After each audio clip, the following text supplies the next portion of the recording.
dans le prochain épisode de Demain nous appartient. Tandis que la police fait une découverte sur Clément, la réouverture du Spoon est laborieuse.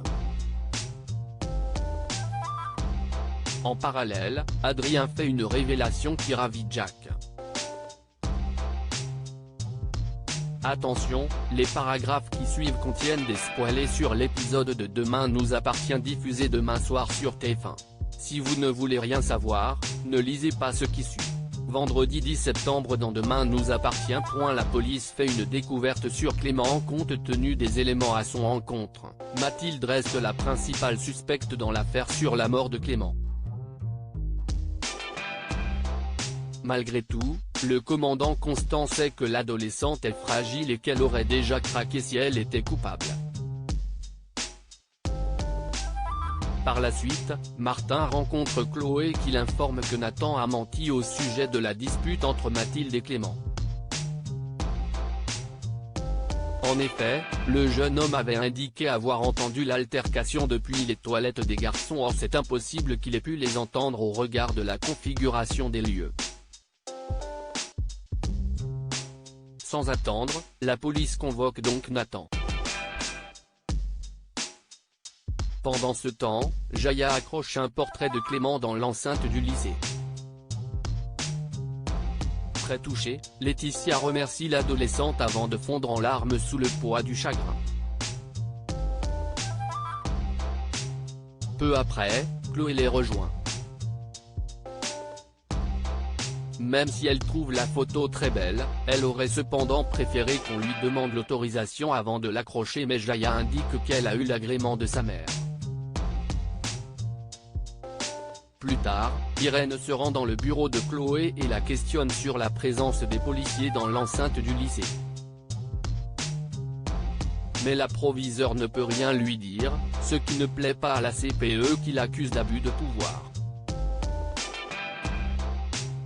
De son côté, Nathan est interrogé et finit par raconter ce qu'il s'est réellement passé le jour du drame.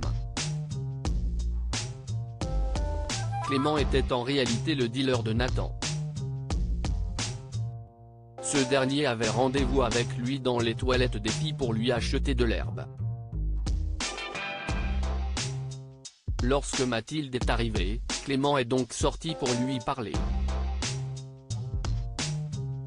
Nathan rapporte alors que ses deux camarades se sont disputés.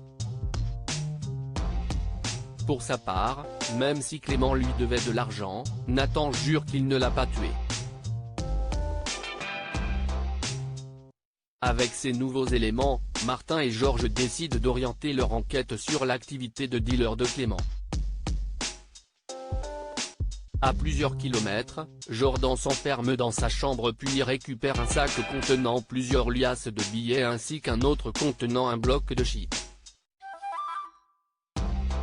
La réouverture des Spoon est laborieuse. C'est le jour de la réouverture du Spoon.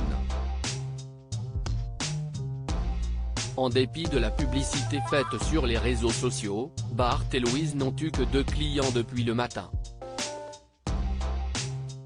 Si Bart est dépité, Louise se montre au contraire confiante pour la suite. De son côté, Vanessa a prévu une omelette mousseuse aux truffes d'été pour le service du midi. Un choix beaucoup trop onéreux pour les propriétaires du bar qui lui rappellent qu'ils sont un tout petit restaurant et non un gastronomique. La chef a beau assurer être restée dans le budget, Louise n'apprécie pas qu'elle n'en ait fait qu'à sa tête. Tandis que Louise est agacée par son comportement, Bart lui signale qu'ils vont devoir composer avec. Plus tard, Lina et Maël débarquent au Spoon à l'heure du déjeuner. D'abord réjoui à l'idée d'avoir ses 2 vrais premiers clients de la journée, Bart est rapidement déçu de constater que les adolescents sont venus uniquement pour obtenir des détails sur la prise d'otage qui a coûté la vie à Ulysse. N'appréciant par leurs questions déplacées, Bart les somme de quitter les lieux sur le champ. En fin de journée, Bart et Louise sont dépités de n'avoir eu que 4 clients, mais Vanessa tente de leur remonter le moral, certaine que la situation s'améliorera.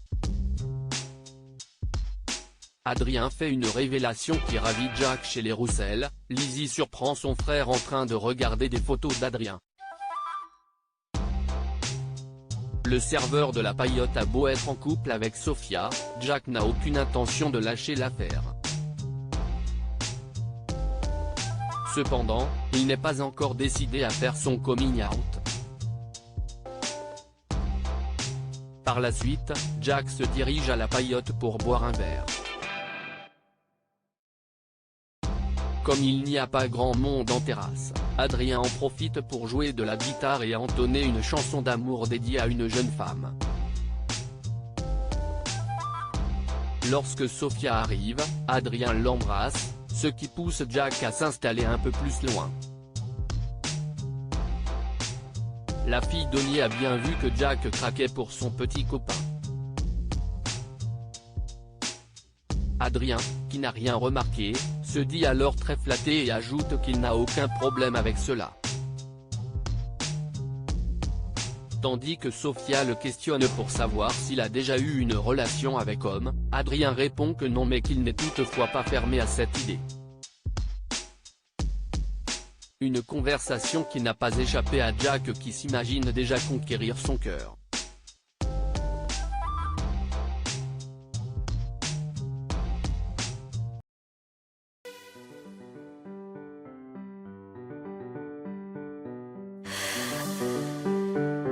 나